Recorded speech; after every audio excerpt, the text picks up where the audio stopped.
ஒன்று நாளாகமம் ஈசின் குமாரனாகிய சவுலின் நிமித்தம் யுத்தம் மரணமாய் இருக்கையில் சிகிலாகில் இருக்கிற இடத்திற்கு வந்து யுத்தத்திற்கு ஒத்தாசை செய்த வில் வீரரும் கவன்கல் எறிகிறதற்கும் வில்லினால் அம்பு எறிகிறதற்கும் வலது இடது கைவாட்டமான பராக்கிரமசாலிகளான மற்ற மனுஷருமானவர்கள் சவுலின் சகோதரராகிய பென்யமின் கோத்திரத்தில் கிபியா ஊரானாகிய செமாவின் குமாரர் அகியேசர் என்னும் தலைவனும் யோவாசும் அஸ்மாவேத்தின் குமாரராகிய எசியேலும் பேலோத்தும் பெராக்கா என்பவர்களும்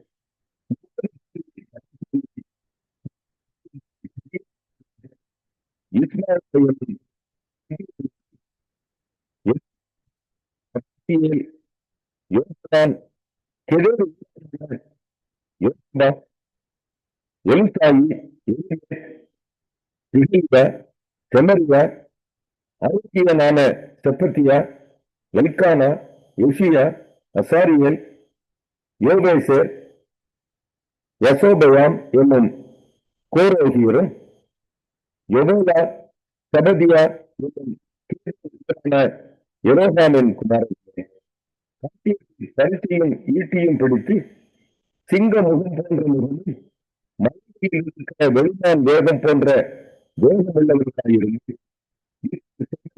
பராக்கிரமசாலிகள் சிலரும் வனாந்தரத்தில் உள்ள அரண்மனை இடத்தில் இருக்கிற தாவீது பட்சமாய் சேர்ந்தார்கள். யாரென்றால் எக்ஸேலின் தலைவன், அவனுக்கு இரண்டாவது ஒபதியா, மூன்றாவது எலியா, நாலாவது மிஸ்பல்லா, ஐந்தாவது எலியா, ஆறாவது அத்தாயி, ஏழாவது எலியை, எட்டாவது யோகனான், ஒன்பதாவது எல்சபாத், பத்தாவது எலியா, 16வது மக்னாயி,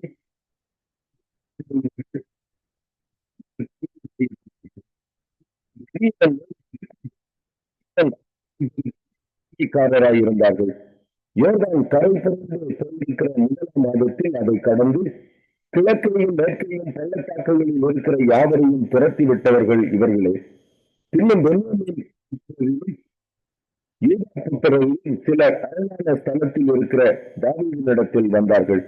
தாவீதை புறப்பட்டு அவர்களுக்கு எதிர்கொண்டு போய் அவர்களுக்கு உத்தரவு கொடுத்து, நீங்கள் எனக்கு உதவி செய்ய சமாதானமாய் என்னிடத்தில் வந்தீர்களானால் என் இருதயம் உங்களோடு இசைந்திருக்கும், என் கைகளில் கொடுமை இல்லாதிருக்க என்னை என் சத்துருக்களுக்கு காட்டிக் கொடுக்க வந்தீர்களே ஆகி நம்முடைய பிதாக்களின் தேவன் அதை பார்த்து கண்டிப்பாராக என்றான். அப்பொழுது அதிபதிகளுக்கு தலைவனான அமாசாயின் மேல் ஆவி இறங்கினதினால் அவன், தாவீதே, நாங்கள் உண்மையவர்கள், ஈசாயின் குமாரனே, பட்சமாயிருப்போம், உனக்கு சமாதானம் சமாதானம், உனக்கு சமாதானம், உனக்கு இருக்கிறார் என்றான். தாவீது அவர்களை சேர்த்துக் கொண்டு அவர்களை தங்குக்கு தலைவராக்கினான்.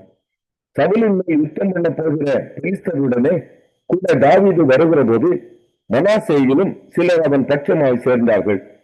பெலிஸ்தரின் பிரபுக்கள் யோசனை பண்ணி, அவன் நம்முடைய தலைவருக்கு மோசமாய் தன் ஆண்டவனாகிய சவுலின் பட்சமாய் போவான் என்று அதனை அனுப்பிவிட்டார்கள். அதனால் அவர்கள் இவர்களுக்கு உதவி செய்யவில்லை. அப்படியே இவன் சிக்லாவுக்கு திரும்பி போகையில் மனாசேயில் அத்மாக், யோசபாத், எதியாவேல், மிகாயேல், யோசபாத், என்னும்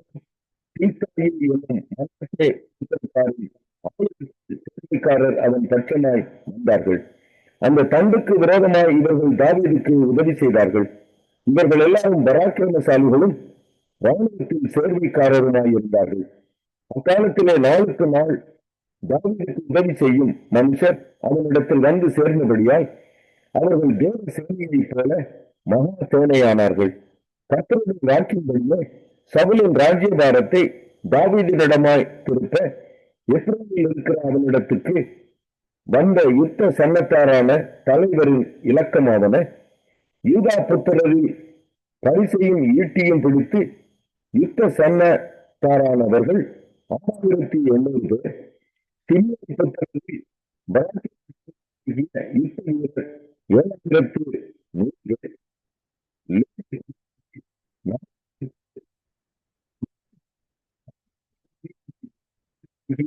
இருந்தாலும் 3,700 பேர் வடக்கு வம்சத்தில் 22 தலைவர்கள்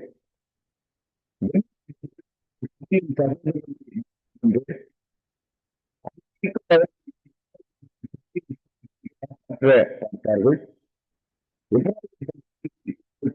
வம்சத்தில் பெற்ற மனுஷரான பராக்கிரமசாலிகள் 20,000 ராஜாவாக்குகிறதற்கு வரும்படி பேராக குறிக்கப்பட்டவர்கள் 11,000 பேர். இசக்கார் புத்திரரில் இஸ்ரவேலர் செய்ய வேண்டியது இன்னதென்று அறிந்து காலங்களுக்கு தகுந்த யோசனை சொல்லத்தக்க தலைவர்கள் 200 பேரும், இவர்கள் வாக்குக்கு செவி கொடுத்த இவர்களுடைய எல்லா சகோதரருமே. செபுலோன் புத்திரரில் சகலவித யுத்த ஆயுதங்களாலும் யுத்தம் செய்கிறதற்கும் செய்யாமல்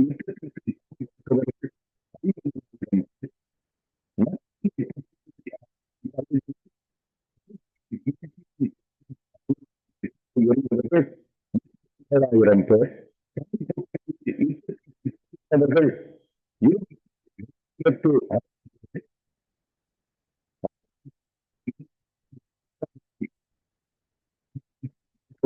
40,000 பேர் யோகானுக்கு அக்கறையான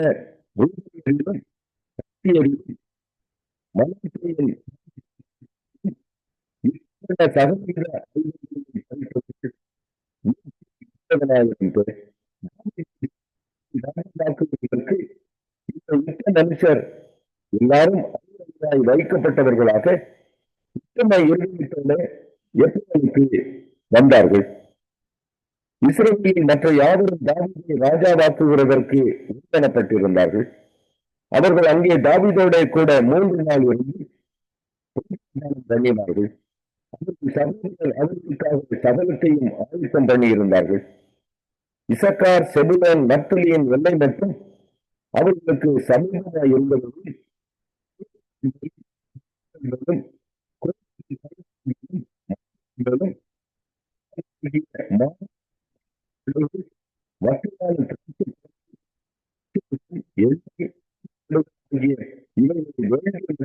கொண்டு வந்தார்கள். இஸ்ரவேலிலே எசேக்கியேல் 25ஆம் அதிகாரம். கர்த்தருடைய வார்த்தை எனக்கு உண்டாகி, அவர் மனுபுத்திரனே, நீ அம்மன் புத்திரனுக்கு எதிராக உன் முகத்தை திருப்பி தீர்க்க தரிசனம் உரைத்து என்னவென்றால், கர்த்தராகிய ஆண்டவருடைய வார்த்தையை கேளுங்கள். கர்த்தராகிய ஆண்டவர் இருக்கிறார். என் பரிசுத்த ஸ்தலம் பரிசுத்த குலைச்சலாக்கப்படுகிற போதும், இஸ்ரவேல் தேசம் பாழாக்கப்படுகிற போதும், யூதா வம்சத்தார் சிறையிருப்பில்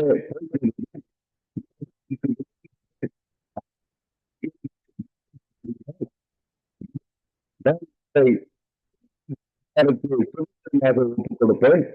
அவர்கள் தங்கள் கட்டி தன் வாசஸ்தலங்களை உண்டு பண்ணுவார்கள்.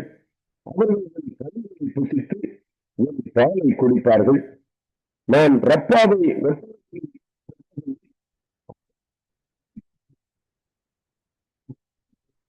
நான் கர்த்தர் என்று அறிந்து கொள்கிறீர்கள். என்னவென்றால், இஸ்ரவேல் தேசத்துக்கு விரோதமாக நீ கை கொட்டி உன் காலால் தட்டி வறுமை வைத்து தழுவினபடியினால் இது எனக்கு விரோதமாக நான் என் கையை நீட்டி உன்னை ஜாதிகளுக்கு பண்ணி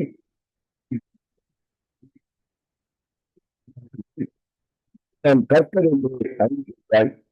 கர்த்தராகிய ஆண்டவர் இது இந்த வம்சத்தால் எல்லா ஜாதிகளுக்கும்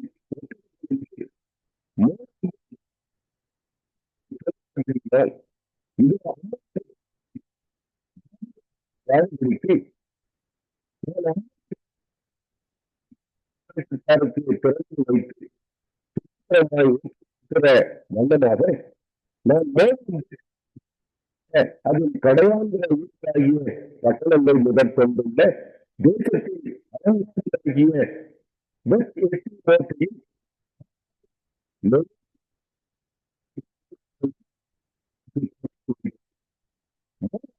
நியாயங்களை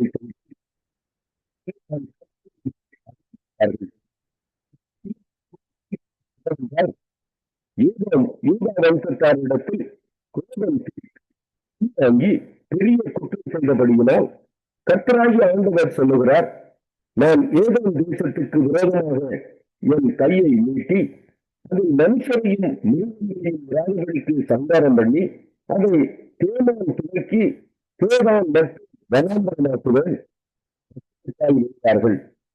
நான் இஸ்ரவேலாகிய என் ஜனத்தின் கையினால் ஏதோமின் இடத்தில் பழி வாங்குவேன். அவர்களுடன்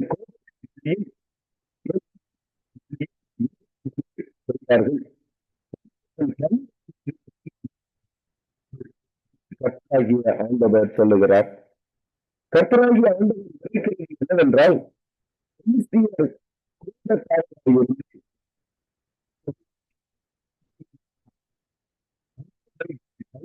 படியினால் இவர்கள் கிறிஸ்தியருக்கு போக கையை நீட்டி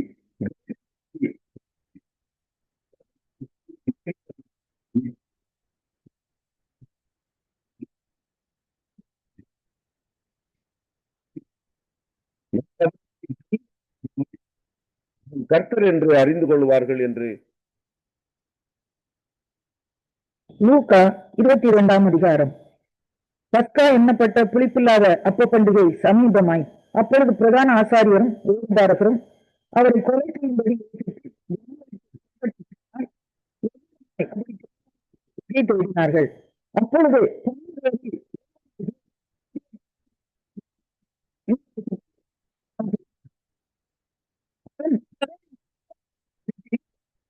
தலைவர்களிடத்தில் போய் அதை காட்சி கொடுக்கும் வகையை குறித்து அவர்களோடு ஆலோசனை பண்ணினார்.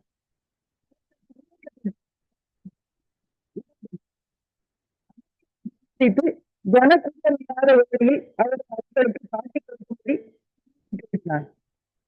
பலியிட வேண்டிய புளிப்பில்லாத அப்ப பண்டிகை நாள் வந்தது. அப்பொழுது அவர் பேதுருவையும் யோவானையும் அழைத்து நம் புசிக்கும்படிக்கு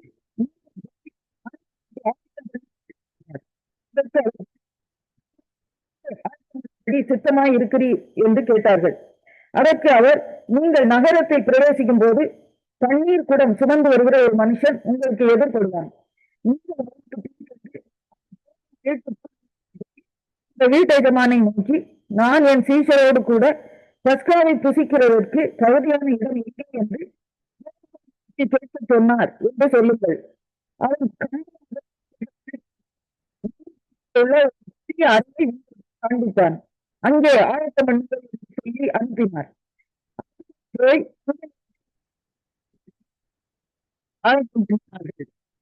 வேலை வந்தபோது அப்போஸ்தலரும் தங்கியிருந்தார்கள்.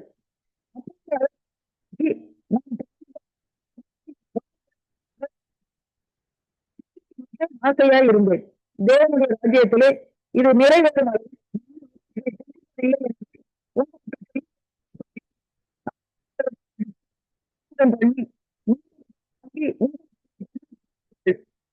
ராஜ்யம் வரும்.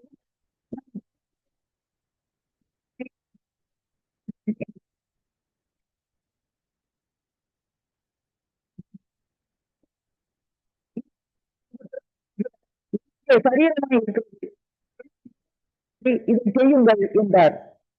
போஜனம் பண்ணின பின்பு அவர் வந்தபடியே பாத்திரத்தை கொடுத்து, இந்த பாத்திரம் உங்களுக்கு என்னுடைய ரத்தத்தினால் ஆகிய புதிய உடன்படிக்கையாய் இருக்கிறது என்றார். பின்பு இதோ என்னை காட்டி கொடுக்கிறவனுடைய கை என்னுடனே கூட பந்தியில் இருக்கிறது. தீர்மானிக்கப்பட்டபடியே மனுஷகுமாரன் போகிறார். ஆனாலும் அவரை காட்டி கொடுக்கிற மனுஷனுக்கு ஐயோ என்றார். அப்பொழுது அவர்கள் நம்மை யார் அப்படி செய்வோம் என்று விசாரிக்க தொடங்கினார்கள். அந்தியும் தங்களில் எவன் பெரியவனாய் இருப்பான் என்று அவர்களுக்குள்ளே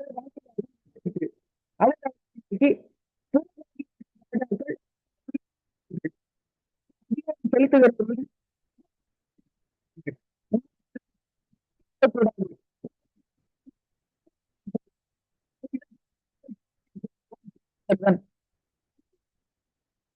செய்கிறவன்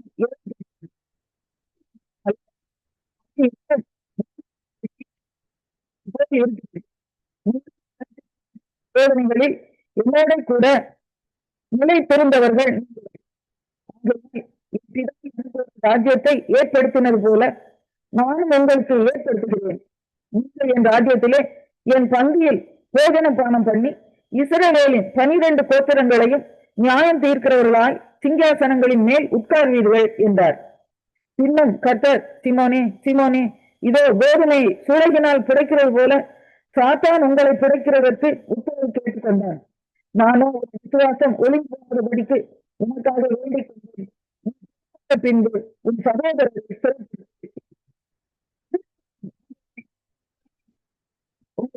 வர என்றான்.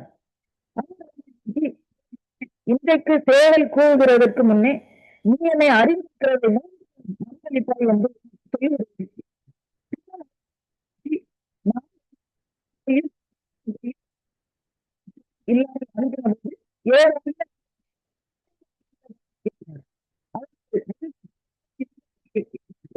அதற்கு அவர் இப்பொழுது இல்லாதவன் வஸ்திரத்தை விட்டு ஒன்றை கொள்ள கடவன். அக்கிரமக்காரரில் ஒரு இருக்கிற வாக்கியம் என்னிடத்தில் சொல்கிறேன். என்னை பற்றிய காரியங்கள் முடிவு பெறும் காலம் வந்திருக்கிறது என்றார். அதற்கு அவர்கள், ஆண்டவரே, இதோ இங்கே 2 பட்டயம் இருக்கிறது என்றார்கள். அவர் போதும் என்றார். பின்பு அவர் புறப்பட்டு வழக்கத்தின்படியே ஒளிய மொழிக்கு போனார். சீசரும்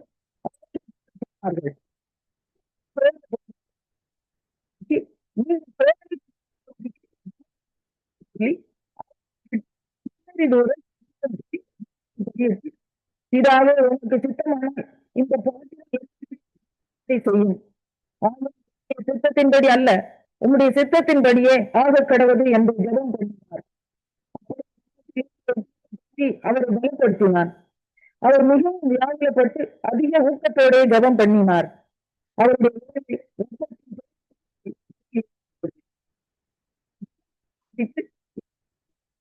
சீஷரிடத்தில் வந்து அவர்கள் துக்கத்தினாலே நித்திரை பண்ணுகிறதை கண்டு, நீங்கள் நித்திரை பண்ணுகிறது என்ன? சோதனைக்குட்படாதபடிக்கு எழுந்திருந்து ஜெபம் பண்ணுங்கள் என்றார். ஜனங்கள் கூட்டமாய் வந்தார்கள். அதற்கு முன்னே என்பவன் வந்து இயேசுவை முத்தம் செய்யும்படி அவரிடத்தில் சேர்ந்தான். இயேசு அவனை நோக்கி, யூதாசே, முத்தத்தின் ஆலய மனுஷகுமாரனை காட்டிக் கொடுக்கிறாய் என்றார். அவரை சூழ நின்றவர்கள் நடக்கப் போகிறதை கண்டு, ஆண்டவரே, பட்டயத்தினாலே வெட்டுவோம் என்றார்கள். அந்தபடியே அவர்களில் ஒருவன் பிரதான ஆசாரியனுடைய வேலைக்காரனை வலது காதர வெட்டினான். அப்பொழுது இயேசு, இம்மட்டில் நிறுத்துங்கள் என்று சொல்லி அவனுடைய காதை தொட்டு அவனை சொஸ்தப்படுத்தினார். பின்பு இயேசு தமக்கு விரோதமாய் வந்த பிரதான ஆசாரியர்களையும் தேவாலயத்து சேனை தலைவர்களையும் மூப்பர்களையும் நோக்கி, ஒரு கள்ளனை பிடிக்க புறப்பட்டு வருகிறது போல நீங்கள் பட்டயங்களையும் தடிகளையும் எடுத்து புறப்பட்டு வந்தீர்களே. நான் தினந்தோறும் தேவாலயத்தில் உங்களுடைய கூட இருக்கையில் நீங்கள் என்னை பிடித்து கைவிட்டவில்லை. இதுவோ உங்களுடைய வேலையும் அந்த வாரத்தின் அதிகாரமாய் வீட்டில் கொண்டு போய் விட்டார்கள். பேதுருவும் சென்றான். அவர்கள் முற்றத்தின் நடுவிலே நெருப்பை மூட்டி அதை சுற்றி உட்கார்ந்த போது பேதுருவும்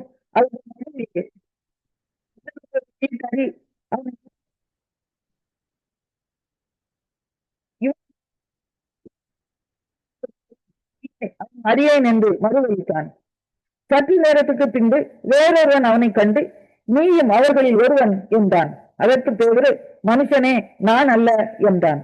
ஏறக்குறைய 1 மணி நேரத்திற்கு பின்பு வேறொருவன் அவனை பார்த்து, மெய்யாகவே இவனும் அவனோடு இருந்தான், இவன் கலிலேயன் தான் என்று சாதித்தான். அதற்கு பேதுரு, மனுஷனே, நீ சொல்லுகிறதை அறியேன் என்றான். அவன் இப்படி சொன்ன உடனே சேவல் கூவிற்று. அப்பொழுது கர்த்தர் திரும்பி பேதுருவை நோக்கி பார்த்தார். சேவல் கூவுவதற்கு முன்னே சொன்ன வசனத்தை உடனே பேதுரு மனம் கசந்து அழுதான். இயேசுவை பிடித்துக் கொண்ட மனுஷர் அவரை பரியாசம் பண்ணி அடித்து அவருடைய கண்களை கட்டி அவருடைய முகத்தில் அறைந்து, உன்னை அடித்தவன் யார்? அதை ஞான திருஷ்டியினால் சொல் என்று அவரை கேட்டதுமன்றி மற்றும் அநேக தூஷண வார்த்தைகளையும் அவருக்கு விரோதமாக சொன்னார்கள். விடிய காலமான போது தினத்தின் மூப்பரும் பிரதான ஆசாரியரும்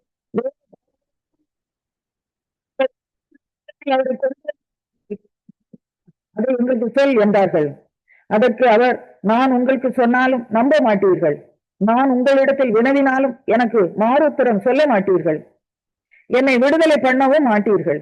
இது முதல் மனுஷகுமாரன் சர்வ வல்லமை உள்ள தேவனுடைய வலதுபக்கத்தில் வீற்றிருப்பார் என்றார். அதற்கு அவர்கள் எல்லாரும், அப்படியானால் நீ தேவனுடைய குமாரனா என்று கேட்டார்கள். அதற்கு அவர், நீங்கள் சொல்கிறபடியே நான் அவர்தான் என்றார். அப்பொழுது அவர்கள், இனி வேறு சாட்சி நமக்கு வேண்டுவதென்ன? நானே